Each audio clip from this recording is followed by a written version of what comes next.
And we are back with the third segment of the GSMC Basketball Podcast presented by the GSMC Sports Network. And in this third segment, we're going to be looking at all the games that are going to be happening tonight, their odds, like who's the favorite, and what I think the outcome of the games are going to be. So Corrido in the chat, I'm just reading what it says. So there's one move my teammates hate in practice, and it's my pump fakes. I can do normal pump fakes or one pump fake move to the mid-range, or one pump fake move to another side and shoot the three. Oh, so you're just a pump fake demon. Carmelo Anthony in this bit. Just a pump fake demon. But regardless, honestly, that would probably be really dope to watch, just seeing you just get people every single time after every single pump fake. That would be hilarious, just seeing, like, Simon says jump, and they jump. But regardless, let's go into the games that are going to happen tonight. Now, the biggest game that's going to be broadcasted, well, actually two big games that are going to be nationally broadcasted. So we'll go over the later one because I feel like that one's going to draw in a lot more views. It's the Warriors going up against the Lakers, and it's another LeBron versus Steph Curry showdown.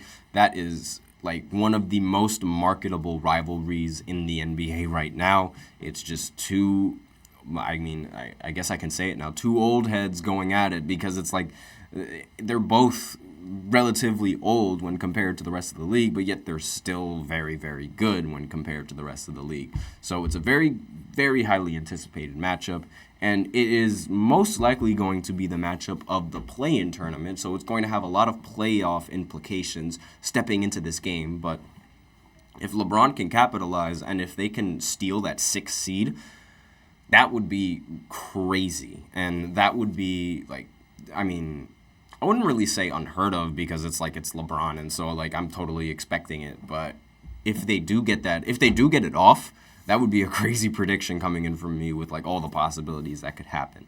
Now, obviously, like, you know, with Klay Thompson, with Draymond Green, and with Steph Curry, it's very, very difficult to predict exactly how well, like, they're going to play and how consistent they're going to be at when matching up against LeBron, how they're going to handle pressure, all that kind of stuff.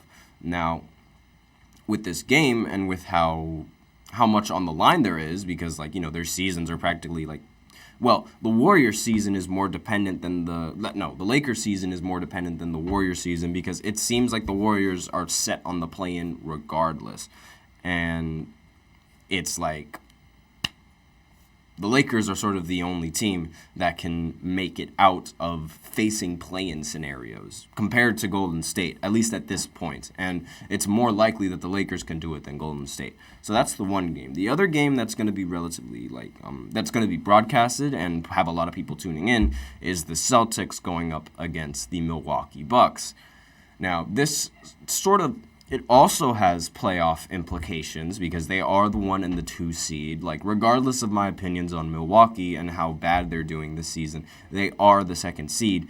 And getting a win here against the best team would be a really, really big booster for them going into the playoffs. So the Bucks, they desperately need this win. Like, desperately need this win. And if they don't get this win, I fear that that the rest of the losses that they took, along with this one, if they do lose, is just going to pile up and decrease their chances of being able to make a deep run, which their chances now, they're already relatively low when I was talking about, like, at least compared to the beginning of the season. And so it's just like, where do they go? And if they lose, I think they're just going to, like, that loss is just going to carry into the playoffs. And then if they win, I feel like that might surge them into being better, being like, oh, we beat the Boston Celtics. We can beat any team if we really just, like, try hard enough. And it's like, it's a difference in psyche. But then again, this could also, like, I don't see it motivating them, honestly. I don't see, like, if they lose, some teams, they sort of need that loss in order to get motivated before going into that playoffs. I don't think the Bucks are that team. Now, on the Celtics side, this is just going to be like another, if they do win, it's going to be another dominant win. And if they don't win, it's going to be like, okay, I mean, it's it's not that deep because we've been winning consistently. If we drop a game to the Bucks, it's not really that embarrassing because they are the Bucks. They are a relatively good team, and they're a much better team going into the playoffs than most. So not really bad if they lose, and so I wouldn't really think there would be that much hard feelings if they did lose compared to if the Bucks lost. So those are the two most important games that are coming out that are going to be happening tonight. So we'll see. I'll probably tune into both of them, but I'm definitely going to tune into that Lakers going up against the Warriors matchup. But there are a lot of games going down tonight. So the Mavericks, they match up against the Hornets. Again, I don't really need to cover this game much, simply because, unlike the possible outcomes, Dallas is 10-point favorites in this game. So that really tells you, all you need to know, especially, since Dallas has been on a roll recently in the regular season. I don't see why they would lose a game to the Hornets with how they've been playing and with how bad the Hornets' defense is. But anything can happen, but I really think that the Dallas Mavericks are going to end up coming out on top in this game. Don't really need to cover much because, we all know how talented Luka is. We all know how talented Kyrie is, and we all know just, how good the team, really is right now. They were 5th in the power rankings for a reason. The Knicks go up against the Bulls in Chicago at 8 o'clock. And I feel like the Knicks, they're going to end up winning yet again. They just came off of a win beating the Bucks. Beating the Bulls shouldn't be that big of a deal, regardless of the fact that they were also away they were in the Bucks Stadium when they played the Bucks, I believe. I'm just going to go double check real quick. Yep, they were in Bucks home court when they played, and they ended up winning. So I don't really see them losing to Chicago. And there's not really much for Chicago to lose either. Their spot in the play-in is not in jeopardy, and the Knicks' spot in the playoffs is not in that much jeopardy if they lose. And I don't think they will lose against this team because the Knicks, they're just the better team, and the Bulls, they've had to suffer through injuries, with Zach LaVine. The fact that they don't have their best player is definitely hurting them, but also, the Knicks don't have their second-best player in Julius Randle. So we'll see how this matchup goes, but I fully think that the Knicks are going to end up winning. They're only 2.5-point favorites, so they're expecting it to be a close game. The Sixers, they match up against the Pistons. Now, while this game sounds easy, this is a very much-needed win for Philly if they want to even have a chance of taking a playoff spot with the 6th seed as opposed to needing to play a couple of games in the play-in, winning a couple games in the play-in tournament. So that's sort of the, that's the expectation, and that's sort of the pressure going into this game for Philly, because if they don't win, then they just put that opportunity to get a 6th seed in jeopardy. And you don't want to do that, especially against a very, very bad team like the Pistons. And now that they have Joel Embiid, there's really no excuse for them to lose in this game. And if they do lose, it's a problem. So not really going to cover much on this game because it's either Philly wins or they don't, and it's Philly's game to lose at this point. The Raptors, they go up against the Pacers. Now, I have the Pacers winning this. They're 8-point favorites going into this game. I think their offense is just way too powerful, and the Raptors, they don't have that much offense to really make the Pacers work on defense, if that makes sense. I don't know why the brightness is like this now. That's a little weird. But regardless, again, the Pacers, they have the offense, and the Raptors, they just don't have enough defense to stop that offense. And the only way that I see the Pacers losing is if they have a bad shooting night. But I don't think that's going to happen. Given the amount of shots that they take, given the offense that they run, I don't see that happening in the near future. But we'll see going into this game. Now, the Heat, they play against the Hawks, so this is a potential play-in matchup, so there's play-in implications on this game. And the Hawks, they don't need this win because their spot isn't in jeopardy. But the Heat, however, they do need this win if they want to continue to hold that, I believe it's the 8th seed. Yes, if they want to continue to hold that 8th seed, they're going to need to have this win. And if they want to have a chance to steal the 6th seed from, I believe it's the Pacers, right? let me see. Yep, the Pacers. If they want to steal that 6th seed from the Pacers, then they're just going to have to hope that they end up winning out and the Pacers drop a game. So if the Pacers drop this game and the Miami Heat or the Sixers end up winning, it's really like, it could be bad news for the Pacers, given how like the playoff standings are and the play-in standings are. Corrido in the chat, in my junior year in high school, my ankle sprained on me, and I could not put weight on it at all, and I only missed 1 quarter, and I forced my sprained ankle run and jump play all game long, and we won grade 2 sprain. Good Lord, you're a tank for doing that, Jesus Christ. But, like, I mean, most NBA players, whenever they have, like, whenever they sprain their ankle, it's like, it feels like it's the end of the world. Like, oh, no, this is a bad injury and things of that nature. But way to tough out. And let's see.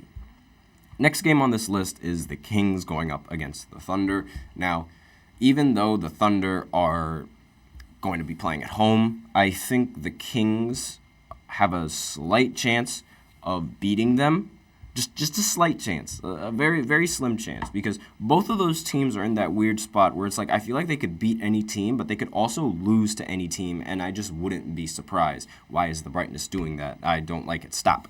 Okay. But regardless, it's like they could beat any team that they want, and they could also lose to any team, and that's sort of the same spot. Like, that's where OKC is. That's where the Kings are right now. So it's very difficult for me to pick out who's going to win in this game, but if I had to pick, I would pick the Kings because I feel De'Aaron Fox can score as much as Shai Gilgeous, and I feel like Sabonis is just going to be a better matchup than Chet. Even though Chet is a very good rookie and he's very lanky and he can get blocks and things of that nature, I think Sabonis is fundamentally a better player and just knows how to get his open shot whenever he wants it. But that is just my opinion. We will see how this game goes. Now, the Orlando Magic play the Houston Rockets. Orlando Magic. So I have the Magic winning, obviously, just so I could sing that song. And just because, like, the Magic, they are the better team. And Houston has sort of slowed down since they've been eliminated from the play-in. So I don't really see the Magic losing to a team that's just, like, taking their foot off the gas. But that's just me. No need to really talk about that game that much.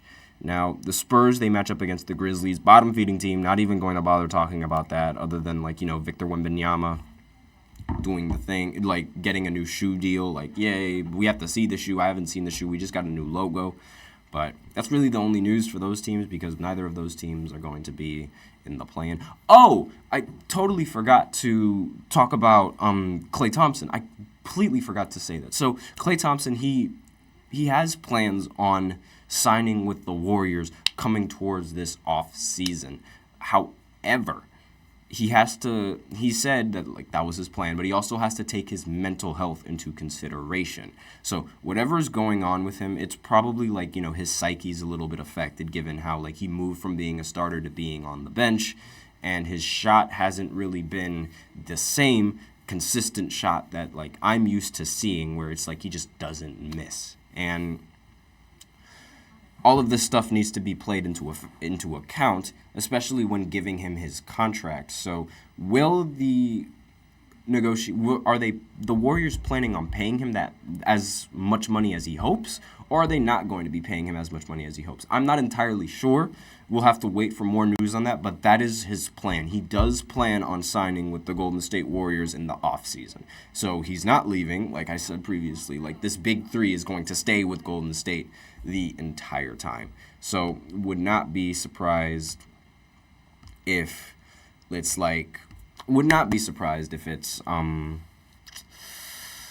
if he's just going to retire as a Golden State Warrior. My bad, I couldn't find the words and I don't know why. The Wizards, they match up against the Timberwolves. Don't need to talk about this game much. The Timberwolves are probably going to beat the Wizards. The Wizards are not a good team, and the Timberwolves are just a better team, so not going to touch on that.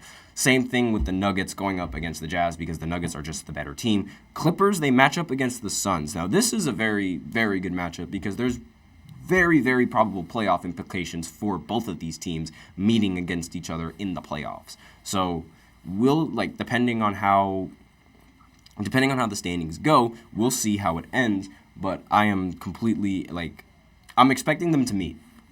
I'm expecting them to meet in the playoffs. Depending on who the Suns play in the first round, I expect them to meet in the playoffs. But next on the list is Pelicans going up against Trailblazers. Again, another team where it's like a bottom-feeding team going up against a better team that's already in play-in contention. Don't really need to talk about it that much. And the only real pressure for the Pelicans is just making sure that they don't fall into like a lower seed than they already are. And maybe make the playoffs, maybe make that 6th seed. Right now, Phoenix holds that 6th seed, so the pressure is on Phoenix in winning this game. And if they don't win this game, then it's possible that the Lakers or the Pelicans could end up sneaking into that 6th seed. But that's basically all the games that are going down tonight. And with that, we are out of time for this 3rd segment. So now I will go ahead and go into the 4th segment where I talk about the NBA awards and the betting odds for those specific awards and what player I think is going to end up, or what coach is what I think is going to end up winning these awards. So I will be right back after this short break.